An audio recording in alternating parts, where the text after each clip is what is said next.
Champions ট্রফির প্রস্তুতি ম্যাচে এ কোন বাংলাদেশ, যে দলটা কদিন আগেই নাকি নিজেদের মধ্যে খেলা ম্যাচে ৩৯৬ রান করে প্রস্তুতি সারে, তারাই কিনা পাকিস্তানের দ্বিতীয় সারির দলের বিপক্ষে অল আউট মাত্র ২০২ রানে, সেটাও আবার ইনিংসের ৭০ বল বাকি থাকতেই। বুক চিতিয়ে লড়াই চালিয়ে যাওয়া মেহেদী হাসান মিরাজ দলের পক্ষে করেন সর্বোচ্চ ৪৪ রান। সব মিলিয়ে ৭ ব্যাটার ২ অঙ্কের ঘর পার করলেও ইনিংস যে বড় করতে পারেননি। চ্যাম্পিয়ন্স ট্রফিতে বাংলাদেশ একটা মাত্রই প্রস্তুতি ম্যাচ খেলার সুযোগ পায়। সোমবার তারা মাঠে নামে পাকিস্তান শাহিনসের বিপক্ষে। টস জিতে আগে ব্যাটিংয়ের সিদ্ধান্ত নেন বাংলাদেশ অধিনায়ক নাজমুল শান্ত। কথা ছিল মারকুটে ব্যাটিংয়ে রানের পাহাড় গড়ে সেরা প্রস্তুতি নেবেন, কিন্তু হলো কি? ইনিংসের প্রথম ওভারেই বিদায় ওপেনার তানজিদ তামিমের। আলী রাজার বলে বোল্ড হওয়া এই ব্যাটার ৩ বল খেলে করতে পারেন মাত্র ৬ রান। অধিনায়ক শান্তর সাথে জুটি গড়ে দলীয় ৫০-এর ঘরে পৌঁছান সৌম্য সরকার। এরপরই বিদায় ঘটে অধিনায়কেরও।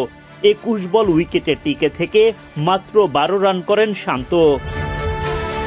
দারুণ ব্যাটিং করতে থাকা সৌম্য সরকার হন দুর্ভাগ্যজনক রান আউটের শিকার। ৩৮ বলে ৪ বাউন্ডারি হাঁকিয়ে ৩৫ রান করে বিদায় ঘটে সরকারের। উইকেটে সেট হয়েও ইনিংস বড় করতে ব্যর্থ হন তাওহিদ হৃদয়। ৩৩ বলে ২ বাউন্ডারিতে হৃদয়ের ব্যাট থেকে আসে ২০ রান। অভিজ্ঞ মুশফিকুর রহিম ১৪ বল মোকাবিলা করে ৭ রানের বেশি করতে পারেননি। এক প্রান্তে লড়াই চালিয়ে যাওয়া সহ অধিনায়ক মিরাজের বিদায় ঘণ্টা বাজান উসামা মীর। ৫৩ বল খেলে ৩ বাউন্ডারিতে ৪৪ রান করে বিদায় নেন মিরাজ। জাকের আলী অনিককেও ফেরান মীর।